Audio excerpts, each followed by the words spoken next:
আজি 5 তাৰিখ আগষ্টৰ দিনাই 2015 চনত UPPL জন্ম দিছিলে। জন্ম হোৱাৰ বেকগ্ৰাউণ্ডটো আছিলে এটা আন্দোলন সংগ্ৰাম। এতিয়া বড়োলেণ্ড আন্দোলন চলি আছে। বিভিন্ন সংগঠনে একলগ হৈ পেলাই এতিয়া ৰাজনৈতিক এটা সংগ্ৰামৰ প্ৰয়োজনীয়তা বোধ কৰি পেলাই জন্ম দিয়া হৈছিল আৰু মোক প্ৰথম সভাপতি হিচাপে দায়িত্ব দিছিলে। আজি 11টা বছৰত বহুত এটা দীঘলীয়া জাৰ্ণি নহয়, ছুটি জাৰ্ণি আৰু কিন্তু ইয়াৰ মাজতে UPPL দলে 5টা বছৰ চৰকাৰ চলাবলৈ সুযোগ পালে। 7জন বিধায়ক 2021 পৰা 26 চনলৈ আমি পাবলৈ সক্ষম হৈছিলোঁ। এজন মন্ত্ৰী হিচাপে মই 7জন নিৰ্বাহ কৰিছিলোঁ আৰু লগতে আজি 3জন MP এই দলৰ পৰা পাৰ্লিয়ামেণ্ট লোকসভা আৰু ৰাজ্যসভা কাম কৰি আছে। আজি মই গৌৰৱেৰে ক'ব লাগিব যে আমাৰ 3জন MP লোকসভা আৰু ৰাজ্যসভা 2জন তেওঁলোকে খুব সক্ৰিয়।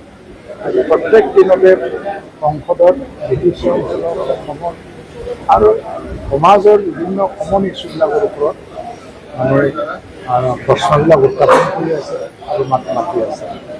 তেনেকৈ যদি সক্ৰিয়তাৰে আমাৰ সভাপতি নিজে ৰাজ্যসভাৰ MP হৈ পেলাই বিভিন্ন বিষয়ৰ ওপৰত উত্থাপন কৰিছে, সেইটো খুব এটা উৎসাহিত কৰিছে দলীয় নেতাসকল বা কৰ্মীসকলে। মই ভাবোঁ UPPLৰ যিটো এটা সময়ৰ কাৰণে সাময়িকভাৱে এটা বেয়া দিন আহিছে।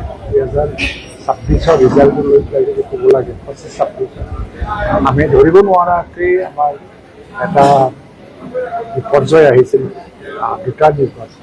কিন্তু আজি আমি গোটেই বস্তু চালোঁ ক'ত আমাৰ দুৰ্বলতা থাকি গ'ল আৰু এটা দল চলিব লাগিলে নিজেই কিমান স্বতন্ত্ৰ হ'ব লাগে সেইটো আমি গম পাইছোঁ। কাৰণ তেতিয়া এলায়েন্সৰ পলিটিক্স ক'তবা নহয় ক'তবা আমি কাৰোবাৰ ওপৰত অলপমান নিৰ্ভৰশীল হৈ আছে বা এটা আস্থাও ৰাখিছিল যে এই এলায়েন্সটো চলিব।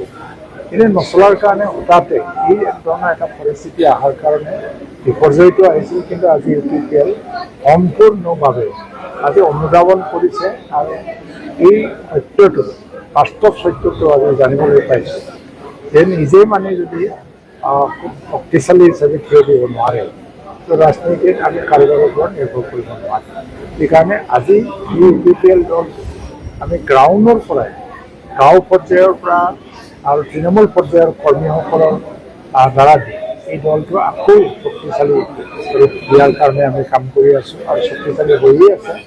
আৰু আজি যিটো এটা জন্মদিন সেইটো প্ৰায় প্ৰত্যেকটা প্ৰাইমাৰী প্ৰত্যেকটা ব্লকত উদযাপন কৰি আছে।